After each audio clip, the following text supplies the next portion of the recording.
લોકસભાની ચૂંટણી પહેલા કોંગ્રેસને એક મોટો ઝટકો મળ્યો છે। દિગ્ગજ આદિવાસી ચહેરો જે ગણાય છે, જેનું આદિવાસી બેલ્ટમાં ખૂબ જ પ્રભુત્વ છે, એવા નારણ રાઠવા આજે કેસરિયા ધારણ કરવા જઈ રહ્યા છે। હાલમાં કમલમ ખાતે તેઓ પહોંચ્યા છે અને થોડીક જ વારમાં સી આર પાટીલની હાજરીમાં તેઓ ભારતીય જનતા પાર્ટીમાં જોડાઈ જશે। આદિવાસી સમુદાયમાં મજબૂત પકડ ધરાવે છે નારણ રાઠવા અને 2004માં મનમોહનસિંહની સરકારમાં રેલ રાજ્યમંત્રી પણ રહી ચૂક્યા છે। આની પહેલા જે વિધાનસભાની ચૂંટણી યોજાઈ હતી તેમાં પોતાના પુત્રને ટિકિટ આપવા માટે વિધાનસભાની ટિકિટ આપવા માટે તેમણે કોંગ્રેસ સામે નારાજગી પણ વ્યક્ત કરી હતી। કશ્યપ અમારી સાથે જોડાયા છે। કશ્યપ, નારણ રાઠવા કે જેઓ 5 વખત લોકસભાના સાંસદ રહી ચૂક્યા છે, મંત્રી રહી ચૂક્યા છે, રાજ્યસભાના પણ સાંસદ રહી ચૂક્યા છે, પરંતુ અત્યારે તેઓ કહી રહ્યા છે કે કોઈ નારાજગી છે નહીં। અગાઉ શું કોઈ નારાજગી તેમણે વ્યક્ત કરી હોય કે પછી એમના પુત્રએ જે વાત કરી સંગ્રામે કે અમે ઘણી વખત હાઈકમાન્ડને રજૂઆત કરી છે, પણ કઈ વાતમાં રજૂઆત કરી છે તે કોઈ સ્પષ્ટતા કરી નથી। શું જાણકારી પ્રાપ્ત થઈ રહી છે એના વિશે?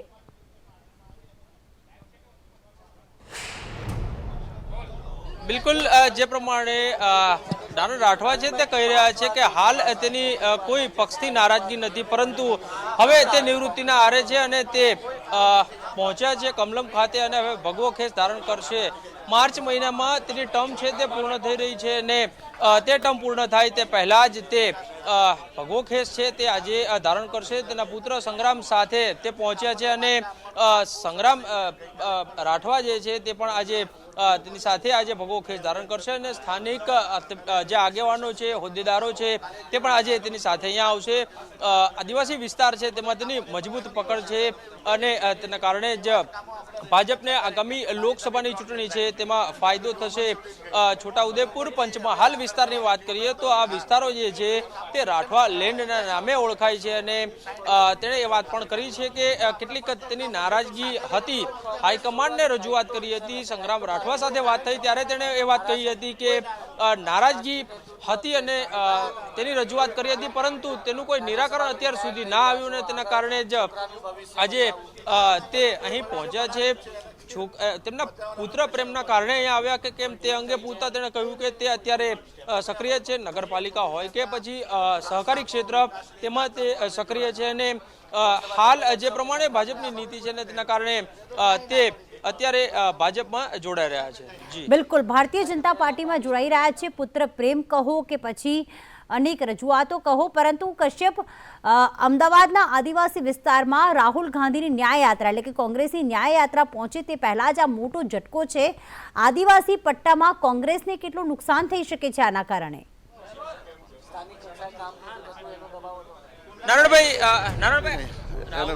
યાત્રા યોજનાર છે ને પહેલા જ તમે રાજીનામું કોંગ્રેસમાંથી આપી રહ્યા છો, શું અસર તેની, શું યાત્રા ઉપર નારણભાઈ તેની શું અસર દેખાશે? નારણભાઈ, રાહુલ ગાંધીની યાત્રા પહેલા કોંગ્રેસને મોટો ઝટકો, શું અસર દેખાશે? ના, અસર તો જે છે એ તો રહેવાની જ છે। જે કોંગ્રેસના લોકો છે એ કોંગ્રેસ સાથે રહીને એને રાહુલ ગાંધીની યાત્રાને પાસ કરશે, એમાં કોઈ પ્રશ્ન નથી અને અમારી કોઈ નારાજગી બી નથી।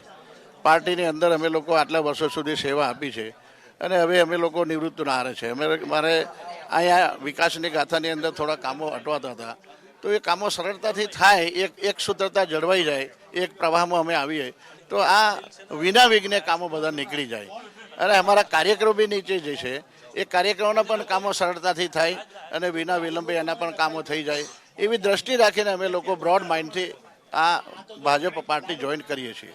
એમને આવતીકાલે સેન્ટ્રલ પાર્લામેન્ટરી બોર્ડની બેઠક ભાજપની મળવાની છે ને પહેલા તમે અહીં જોડાઈ રહ્યા છો, પુત્ર પ્રેમ માટે કે એને ટિકિટ માટે? એનું મને નહીં ખબર હવે, કાલે પાર્લામેન્ટરી બોર્ડ ટિકિટ માંગશો? ના, મને નહીં માંગવાનો, મેં તો ના પડી શકે। પુત્ર માટે, સંગ્રામ રાઠવા માટે? એના માટે બી નહીં, એ છે એનું પોતાનું ડેરી છે, માર્કેટ છે। તમે કીધું કે હવે તમે નિવૃત્તિના આરે છો, પરંતુ પુત્રની રાજકીય કારકિર્દી માટે તમે પક્ષ પલટો કર્યો? ના, એને સાથે કોઈ લેવા દેવા નથી પાર્ટીના માટે। તો કેવું મહત્વનું કારણ રહ્યું?